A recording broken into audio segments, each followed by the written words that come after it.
Speed news channel ಎಲ್ಲ ವೀಕ್ಷಕರಿಗೂ ನಮ್ಮ ರಜತ್ ಗುರೂಜಿ ಮಾಡೋ ನಮಸ್ಕಾರಗಳು. ಈ ಈ ಒಂದು ಮಾರ್ಚ್ ತಿಂಗಳ ಭವಿಷ್ಯವನ್ನು ತಿಳ್ಕೊಳ್ಳೋಣ. ಮೊದಲನೇದಾಗಿ ಗಣೇಶನ ಒಂದು ಪ್ರಾರ್ಥನೆ ಮಾಡೋಣ. ಓಂ ಗಣಾನ ಅಂತ ಗಣಪತಿಗಂ ಹವಾಮಹೇ ಕವಿಂ ಕವೀನಾಂ ಉಪಮ ಶ್ರಮಸ್ತಮಂ ಜ್ಯೇಷ್ಠ ರಾಜಂ ಬ್ರಹ್ಮಣ ಬ್ರಹ್ಮಣಸ್ಪತಃ ಆನ ಶೃಣನ್ನೋತಿ ಬಿಸಿತ ಸಾಧನಂ. ಓಂ ಮಹಾ ಗಣಪತಿಯೇ ನಮಃ. ಓಂ ಗುರುಭ್ಯೋ ನಮಃ. ಓಂ ಹರಿ ಓಂ. ಮೊದಲನೇದಾಗಿ ನೋಡಿ, ಈ ಮಾರ್ಚ್ ತಿಂಗಳಲ್ಲಿ 12 ರಾಶಿಗಳ ಒಂದು ರಾಶಿ ಭವಿಷ್ಯ ತಿಳ್ಕೊಳ್ಳೋಣ. ಅದ್ರ ಜೊತೆಗೆ ಏನಂದರೆ ಮುಖ್ಯವಾಗಿ ನಾನು ಹೇಳೋದಂದರೆ ಈ ಒಂದು ಮಾರ್ಚ್ ತಿಂಗಳಲ್ಲಿ ಸುಮಾರು ಶುಕ್ರಗ್ರಹ ನೋಡಿ, ಇವತ್ತಂದರೆ 2ನೇ ತಾರೀಕು ಶುಕ್ರಗ್ರಹ ಒಂದು ಉಚ್ಚ ಕ್ಷೇತ್ರಕ್ಕೆ ಬರುವಂಥದ್ದು, ಅಂದರೆ ಮೀನ ರಾಶಿಗೆ ಪ್ರವೇಶ ಆಗುವಂಥದ್ದು ನಾವು ಕಾಣ್ಬೋದು. ಅದ್ರ ಜೊತೆಗೆ ಏನಂದರೆ ಶನಿ ಕೂಡ ಅವತ್ತು 8ನೇ ತಾರೀಕಿಂದ ಅಸ್ತಂಗತ ಆಗ್ತಾನೆ. ಯಾಕಂದರೆ ರವಿಗ್ರಹ ಏನು ಇಷ್ಟು ಅದು 12 ಡಿಗ್ರಿಯಲ್ಲಿ ಬಂದಾಗ ರವಿಗ್ರಹನಿಗೆ ಶನಿ ಅಸ್ತನಾಗ್ತಾನೆ. 8ನೇ ತಾರೀಕು ನಂತರ ಶನಿಗ್ರಹ ಅಸ್ತನಾಗುವಂಥದ್ದು ನಾವು ಕಾಣ್ಬೋದು. ಅದೇ ರೀತಿ ಕುಜಗ್ರಹನೂ ಕೂಡ ಅಸ್ತನಾಗುವಂಥದ್ದು, ಈಗ ಸದ್ಯದ ಪರಿಸ್ಥಿತಿಯಲ್ಲಿ ಕುಜಗ್ರಹ ಕೂಡ ಅಸ್ತನಾಗಿರುವಂಥದ್ದು ನಾವು ಕಾಣ್ಬೋದು. ಮತ್ತು ಬುಧಗ್ರಹ ಅಸ್ತನಾಗಿ ವಕ್ರಿ ಕೂಡ ಆಗಿರುವಂಥದ್ದು ನಾವು ಇವತ್ತು ಕಾಣ್ಬೋದು. ಯಾಕಂದರೆ ರವಿ ಜೊತೆ ಸಾಮಾನ್ಯವಾಗಿ ಒಂದು ಬುಧಗ್ರಹ ಅಥವಾ ಶುಕ್ರಗ್ರಹ ಏನಾದರೂ ಇಷ್ಟು ಡಿಗ್ರಿ ಒಳಗಡೆ ಇತ್ತು ಅಂತಂದರೆ ಅವಾಗ ಅಸ್ತನಾಗ್ತಾನೆ. ಅಂದರೆ ಆ ಒಂದು ಕಾರಕತ್ವದಲ್ಲಿ ಸ್ವಲ್ಪ ಒಂದು ಫಲಗಳು ಕೊಡೋದ್ರಲ್ಲಿ ವ್ಯತ್ಯಾಸ ಆಗುವಂಥದ್ದು ನಾವು ಕಾಣ್ಬೋದು. ಅದೇ ರೀತಿ ನಾವು ಗುರುಗ್ರಹ ಕೂಡ 10ನೇ ತಾರೀಕು ನಂತರ ಒಂದು ಸುದ್ದಿ ಏನಂದರೆ 10ನೇ ತಾರೀಕು ಮಾರ್ಚು ಗುರುವಾರ ಗುರುಗ್ರಹ ಬಂದು ವಕ್ರತ್ವ ತ್ಯಾಗವನ್ನು ಮಾಡ್ತಾನೆ. ವಕ್ರತ್ವ ಇರುವಂಥ ಗುರುಗ್ರಹ ವಕ್ರತ್ವನ ತ್ಯಾಗ ಮಾಡುವಂಥ ದಿನ 10ನೇ ತಾರೀಕು, ಅಂದರೆ ಮಾರ್ಚ್ 10. ಇದೇ ರೀತಿ ನೋಡಿ ಇನ್ನೊಂದು ವಿಶೇಷವಾಗಿ ಏನಂದರೆ, ಈ ಕುಜ ಮತ್ತು ಕೇತು ಇರೋದ್ರಿಂದ ನಾವು ಸಾಮಾನ್ಯವಾಗಿ ನಾವು ನೋಡ್ಬೋದು, ಈ ಮೇದಿನಿ ಜಾತಕದ ಪ್ರಕಾರ ಕೂಡ ಜಗತ್ತಿನಲ್ಲಿ ಸಾವು ನೋವುಗಳು, ಬೆಂಕಿಯಿಂದ ಅನಾಹುತಗಳು ನಾವು ಕಾಣ್ಬೋದು, ಯುದ್ಧಗಳು ನಡೆಯುವಂಥ ಸಾಧ್ಯತೆಗಳು ಕೂಡ ನಾವು ಕಾಣ್ಬೋದು. ಎಲ್ಲೆಲ್ಲಿ ನೋಡಿ ಕುಜ ಮತ್ತು ಕೇತುಗಳು ಸಂಬಂಧ ಬರುತ್ತೆ, ಪರಸ್ಪರ ಒಂದು ದೃಷ್ಟಿ ಇದ್ದಾಗ ಏನಾಗುತ್ತೆ ಅಂದರೆ ಜಗತ್ತಿಗೆ ಏನಾದರೂ ಒಂದು ಅನಾಹುತಗಳಾಗುವಂಥದ್ದು ನಾವು ಕಾಣ್ಬೋದು. ಅದ್ರ ಜೊತೆಗೆ ಮೇಲಿಂದ ಮೇಲೆ ನಾವು ಈ ವರ್ಷದಲ್ಲಿ 4 ಗ್ರಹಣವನ್ನು ಕಂಡಿದ್ದೀವಿ. ಇದು 4ನೇ ಕೊನೆಯ ಒಂದು ಗ್ರಹಣ ಅಂತ ಹೇಳ್ಬೋದು. ನಂತರ 19ನೇ ತಾರೀಕು ನಂತರ ನಮ್ಮದು ಅಂದರೆ ಯುಗಾದಿ ಬರುವಂಥದ್ದು ಚೈತ್ರ ಮಾಸದಲ್ಲಿ ನಾವು ಪ್ರಾರಂಭ ಆಗುವಂಥದ್ದು ನಾವು ಕಾಣ್ಬೋದು. ತದನಂತರ ಅದ್ರ ಜೊತೆಗೆ 16ನೇ ತಾರೀಕು ನಮಗೆ ರವಿ ಶನಿ ಮತ್ತು ಶುಕ್ರಗ್ರಹಗಳ ಯುತಿ ಕೂಡ ನಾವು ಕಾಣುವಂಥದ್ದು ನಾವು ನೋಡ್ಬೋದು. ವಿಶೇಷವಾಗಿ ಮೊದಲನೇ ರಾಶಿ ಎಂದು ಮೇಷರಾಶಿಗೆ ನಾವು ನೋಡೋದಿದ್ದರೆ, ಮೊದಲನೇದಾಗಿ ಮೇಷರಾಶಿಗೆ ಸಂಬಂಧಪಟ್ಟ ಹಾಗೆ ವಿಶೇಷವಾಗಿ ಏನಂತಂದರೆ ಲಾಭಸ್ಥಾನದಲ್ಲಿ 4 ಗ್ರಹಗಳಿರುವಂಥದ್ದು ನಾವು ಕಾಣ್ಬೋದು. ನೋಡಿ, ಸಾಮಾನ್ಯವಾಗಿ ಮೇಷರಾಶಿಗೆ ಗುರುಬಲನೂ ಇಲ್ಲ, ಈ ಕಡೆ ಶನಿ ಬಲನೂ ಇಲ್ಲ. ಆದರೆ ಲಾಭಸ್ಥಾನದಲ್ಲಿ 4 ಗ್ರಹಗಳಿರೋದ್ರಿಂದ ನೋಡಿ, 16ನೇ ತಾರೀಕು ರವಿಗ್ರಹ ಮೀನರಾಶಿಗೆ ಪ್ರವೇಶ ಆಗೋ ಮುಂಚೆ, ಅಂದರೆ ಸುಮಾರು 1ನೇ ತಾರೀಕಿಂದ 16ನೇ ತಾರೀಕು ತನಕ ನಿಮಗೆ ರವಿಗ್ರಹ ಬಲವಾಗಿರುವಂಥದ್ದು.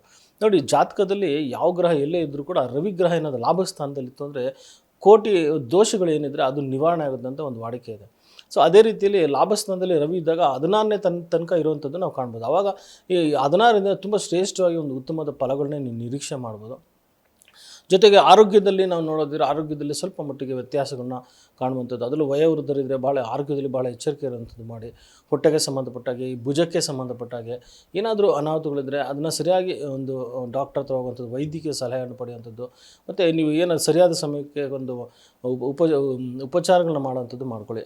ಅದೇ ರೀತಿ ನಾವು ಲಾಭ ಸ್ಥಾನದಲ್ಲಿ ಲಾಭ ವಿಚಾರದಲ್ಲಿ ನೋಡಿದ್ರೆ ಶುಕ್ರ ಗ್ರಹ ನಿಮಗೆ ಲಾಭಸ್ಥಾನದಲ್ಲಿ ಅಂದರೆ ವ್ಯಯಸ್ಥಾನದಲ್ಲಿ ಉಚ್ಚ ಕ್ಷೇತ್ರದಲ್ಲಿ ಇರೋದ್ರಿಂದ ದ್ವಿತೀಯಾಧಿಪತಿ ಸಪ್ತಮಾಧಿಪತಿ ಅಂತ ಶುಕ್ರ ಉಚ್ಚ ಕ್ಷೇತ್ರಕ್ಕೆ ಬಂದಾಗ ನೋಡಿ, ಪಾಲುದಾರಿಕೆ ವ್ಯವಹಾರ ಅಥವಾ ಸತಿಪತಿಯರಲ್ಲಿ ಒಂದು ಖುಷಿ, ಒಂದು ಸಂತೋಷ ನಾವು ಕಾಣುವಂಥದ್ದು ಸಾಧ್ಯತೆ ಇರುತ್ತೆ.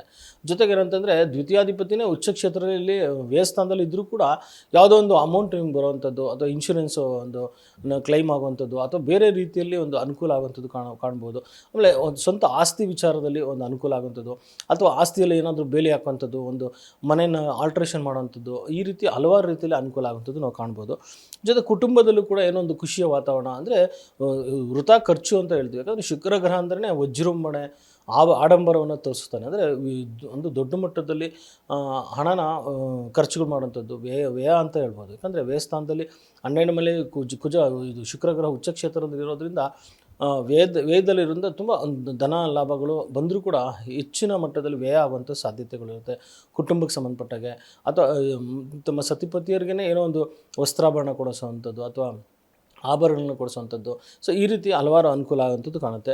ನೋಡಿ, ಈ ಕಡೆ ಎಲ್ಲೊಂದು ಕಡೆ ಗುರುಬಲ ಶನಿಬಲ ಇಲ್ಲದೇ ಇದ್ದರೂ ಕೂಡ ಸ್ವಲ್ಪ ಕೆಲಸದಲ್ಲಿ ಒತ್ತಡ, ದೂರ ಪ್ರಯಾಣದಲ್ಲಿ ತೊಂದರೆ ಆಗುವಂಥದ್ದು ಇದ್ದರೂ ಕೂಡ ಕೆಲವೊಂದು ವಿಚಾರದಲ್ಲಿ ಭಾಳ ಒಂದು ಅನುಕೂಲನೇ ಕೂಡ ಅಂತಲೇ ಹೇಳ್ಬೋದು.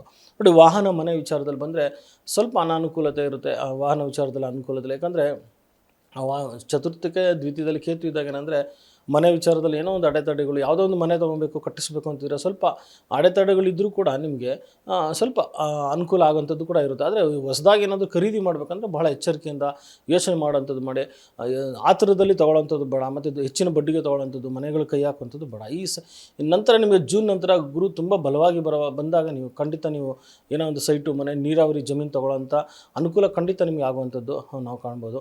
ಆದರೆ ರಿಯಲ್ ಎಸ್ಟೇಟು ಮತ್ತು ಈ ಬಿಸ್ನೆಸ್ ಮಾಡೋಂಥವ್ರಿಗೆ ಖಂಡಿತ ಕುಜಗ್ರಹ ನಿಮಗೆ ಉಚ್ಚ ಕ್ಷೇತ್ರದಿಂದ ಈಗ ತಕ್ಷಣ ನಿಮಗೆ ಒಂದು ಈಗ ಕುಂಭರಾಶಿ ಬಂದಿರೋದ್ರಿಂದ ಇಲ್ಲೊಂದು ಕಡೆ ಉಚ್ಚ ಕ್ಷೇತ್ರದ ಪ್ರಭಾವ ಏನಿರುತ್ತೆ ಕುಜಗ್ರಹಕ್ಕೆ ಒಂದು ಲಾಭಸ್ಥಾನದಲ್ಲಿ ಇರೋದ್ರಿಂದ ಈ ಭೂಮಿ ವ್ಯಾಪಾರಸ್ಥರಿಗೆ, ರಿಯಲ್ ಎಸ್ಟೇಟ್ ಮಾಡುವಂಥವ್ರಿಗೆ ದೊಡ್ಡ ಮಟ್ಟದಲ್ಲಿ ಅನಿರೀಕ್ಷಿತ ಅಂತ ಹೇಳ್ಬೋದು. ಅನಿರೀಕ್ಷಿತ ಆಕಸ್ಮಿಕವಾಗಿ ಹೆಚ್ಚಿನ ಲಾಭಗಳನ್ನ ತಂದುಕೊಡುವಂಥದ್ದು, ಹೆಚ್ಚಿನ ವ್ಯಾಪಾರ ವ್ಯವಹಾರಗಳಲ್ಲಿ ಏಳಿಗೆ ಕಾಣುವಂಥದ್ದು ಕಾಣ್ಬೋದು. ಆದರೆ ಎಲ್ಲೊಂದು ಕಡೆ ವ್ಯಯದಲ್ಲಿ ಶನಿ ಇರೋಂಥದ್ದು, ಎಲ್ಲ ಒಂದು ಮನಸ್ಸಿನಲ್ಲಿ ಗೊಂದಲ ಇರೋಂಥದ್ದು, ಯಾವತ್ತೋ ಏನೋ ಒಂದು ಸಣ್ಣ ಪುಟ್ಟ ಒಂದು ವಿಚಾರಗಳ ಬಗ್ಗೆ ಒಂದು ಅಭಿಪ್ರಾಯಗಳಿರುತ್ತೆ, ಅದೆಲ್ಲ ಕೂಡ ನಿಮಗೆ ತೊಂದರೆ ಆಗುವಂಥದ್ದು ಕೂಡ ನಾವು ಕಾಣ್ಬೋದು. ಅದೇ ರೀತಿ ಉದ್ಯೋಗದಲ್ಲೂ ಕೂಡ ನಿಮಗೆ ಬಹಳ ದೊಡ್ಡ ಮಟ್ಟದಲ್ಲಿ ಅನುಕೂಲ ಆಗುವಂಥದ್ದು ಇದ್ದರೂ ಕೂಡ ನೋಡಿ, ಪ್ರಮೋಷನ್ ಆಗಬೇಕಾಗಿರುತ್ತೆ, ಸ್ವಲ್ಪ ವಿಳಂಬ ಆಗುವಂಥದ್ದು. ಪ್ರಮೋಷನ್ ಆಗಿರುತ್ತೆ, ಹೆಚ್ಚಿನ ಜವಾಬ್ದಾರಿಗಳು ಕೊಟ್ಟಿರ್ತಾರೆ, ಆದರೆ ನಿಮಗೆ ಇದನ್ನು ಹಣ ಬರೋದಿಲ್ಲ, ಇನ್ಸೆಂಟಿವ್ ಕೊಟ್ಟಿರಲ್ಲ, ಸಂಬಳ ಕೊಟ್ಟಿರಲ್ಲ, ಸುಮ್ಮನೆ ಜವಾಬ್ದಾರಿಗಳು ಕೊಡ್ತಾರೆ. ಆದರೆ ಹಿರಿಯ ಅಧಿಕಾರಿಯಿಂದ ತೊಂದರೆ ಆಗುವಂಥದ್ದು, ಮಾಲೀಕರಿಂದನೇ ಸ್ವಲ್ಪ ಅನಾನುಕೂಲತೆ ಆಗುವಂಥದ್ದು, ಈ ತಿಂಗಳು ಭಾಳ ವಿಶೇಷವಾಗಿರಬೇಕು ಅಂತದ್ದು ನಾನು ಹೇಳ್ತೀನಿ. ಆದರೆ ಇನ್ನು ಫ್ರೆಂಡ್ಸಲ್ಲಿ ಎಲ್ಲೋ ಒಂದು 4-5 ಜನ ಫ್ರೆಂಡ್ಸಲ್ಲಿ ಒಬ್ಬರು ಯಾರೋ ಒಬ್ಬರು ಸ್ವಲ್ಪ ಅವ್ರ ನಡವಳಿಕೆಯಿಂದ ಮನಸ್ಸಿಗೆ ಬೇಸರ ಆಗುವಂಥದ್ದು, ಮತ್ತು ಯಾವುದೋ ವ್ಯವಹಾರಗಳಿದ್ದರೆ ಭಾಳ ಎಚ್ಚರಿಕೆಯಿಂದ ಮಾಡಿ, ಎಲ್ಲೋ ಒಂದು ಕಡೆ ಯಾಮಾರುವಂಥ ಒಂದು ಸ್ಥಿತಿ ಇರುವಂಥದ್ದು ಮೇಷರಾಶಿಗೆ ನಾವು ಕಾಣ್ಬೋದು. ಸೊ ಹಾಗಾಗಿ ಪರಿಹಾರ ಅಂತ ಬಂದಾಗ ಸುಬ್ರಹ್ಮಣ್ಯನ ಆರಾಧನೆ ಮಾಡೋಂಥದ್ದು ಮಾಡಿ, ಶನಿ ಒಂದು ಆರಾಧನೆ ಮಾಡೋಂಥದ್ದು ಮಾಡಿ, ಪಕ್ಷಿಗಳಿಗೆ, ಗೋಗಳಿಗೆ ಒಂದು ತಿನಿಸುಗಳನ್ನ ತಿನ್ನಿಸಿ ಖಂಡಿತ ಆ ದೋಷಗಳು ನಿವಾರಣೆ ಆಗುವಂಥದ್ದು. ಅಥವಾ ಸುಬ್ರಹ್ಮಣ್ಯ, ಓಂ ಶ್ರೀ ಸುಬ್ರಹ್ಮಣ್ಯ ನಮಃ ಅಂತ ಹೇಳೋದು, ಅಥವಾ ಕೇತು ಗ್ರಹದ ಮಂತ್ರ ಹೇಳ್ಕೊಳ್ಳಿ, ಷೋಡಶ ಮಂತ್ರಗಳನ್ನ ಹೇಳ್ಬೋದು. ಓಂ ಸುಮುಖಾಯ ನಮಃ, ಏಕದಂತಾಯ ನಮಃ, ಕಪಿಲಾಯ ನಮಃ, ಓಂ ಗಜಕರ್ಣಾಯ ನಮಃ, ಲಂಬೋದರಾಯ ನಮಃ, ವಿಕಟಾಯ ನಮಃ, ವಿಘ್ನರಾಜಾಯ ನಮಃ, ಗಣದೀಕ್ಷಾಯ ನಮಃ, ಬಾಲಚಂದ್ರಾಯ ನಮಃ, ಗಜಾನನಾಯ ನಮಃ, ಈಶಪುತ್ರಾಯ ನಮಃ, ಕುಮಾರಗುರುವೇ ನಮಃ, ಮೂಷಿಕ ವಾಹನಾಯ ನಮಃ, ವಕ್ರತುಂಡಾಯ ನಮಃ, ಶೂರ್ಪಕರ್ಣಾಯ ಸ್ಕಂದಪುರುಷ. ಈ ಒಂದು ಪರಿಹಾರ ಮಾಡ್ಕೊಳ್ಳಿ. ಖಂಡಿತ ಮೇಷರಾಶಿಯವರಿಗೆ ಈ ಮಾರ್ಚ್ ತಿಂಗಳಲ್ಲಿ ಏನೊಂದು ದೋಷ ಇದ್ದರೂ ಕೂಡ ಅದು ನಿವಾರಣೆ ಆಗಿ ಹೆಚ್ಚಿನ ಅನುಕೂಲಗಳನ್ನು ಪಡಿತೀರಾ.